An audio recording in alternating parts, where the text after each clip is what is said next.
On a moonless night, with owls hooting and bats screeching through the ancient trees, brave King Vikramaditya once again walked through the cursed forest. Draped over his shoulder was the lifeless body of Betal, the ghostly being who delighted in riddles and mischief. Betal, in his usual haunting tone, broke the silence.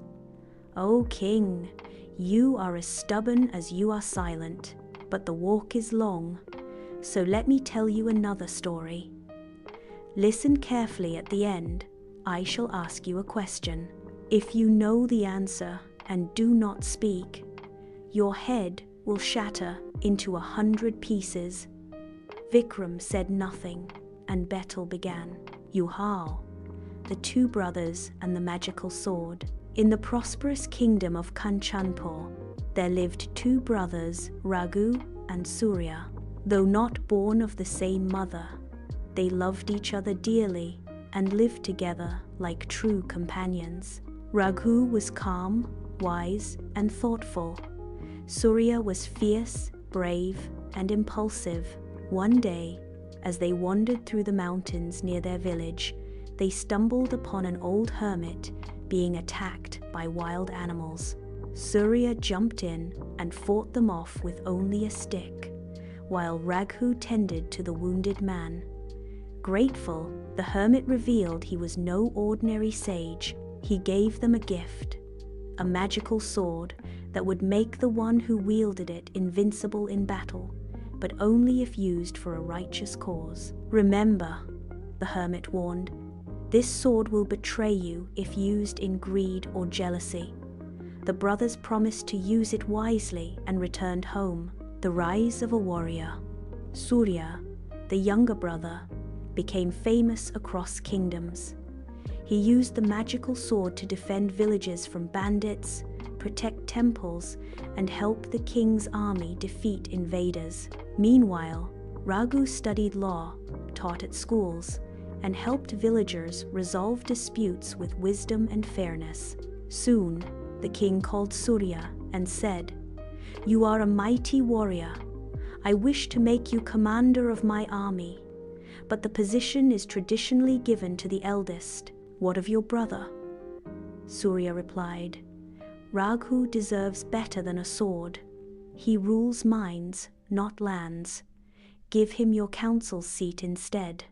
The king agreed, and so both brothers rose on with a sword, one with words, the rumor and the rift. But peace is a fragile thing. A cunning minister, jealous of both, spread a rumor. Raghu wants to take the sword for himself. He plans to replace Surya. Whispers grew. Surya, once so trusting, began to doubt his brother. One night, in a moment of anger and pride, he confronted Raghu. "Tell me now, do you envy my glory? Do you covet the sword?" Raghu, calm as ever, simply said, "No sword wins over suspicion. If you believe lies more than my loyalty, take the sword back. I want only your love." Surya was ashamed. He wept and begged forgiveness. They embraced. The final trial.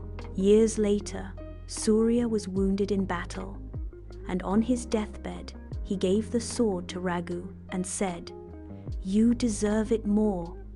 You protected this world with your mind, I only with muscle."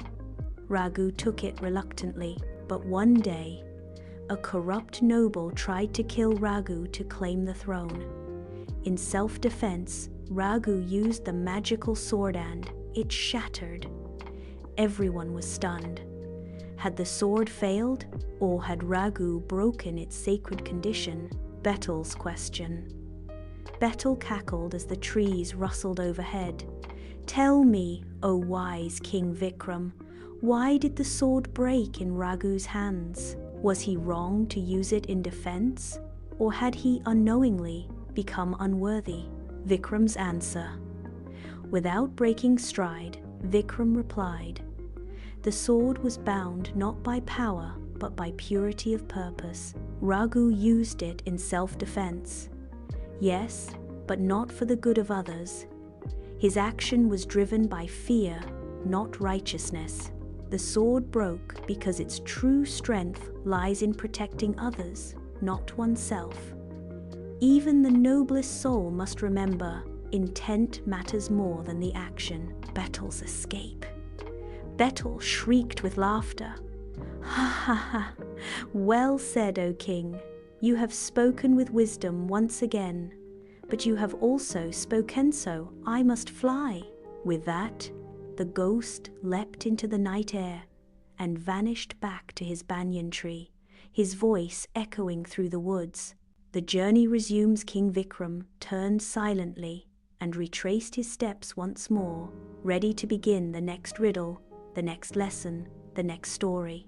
Moral of the story: true power lies not in weapons, but in purpose. Even righteousness must be guided by selflessness.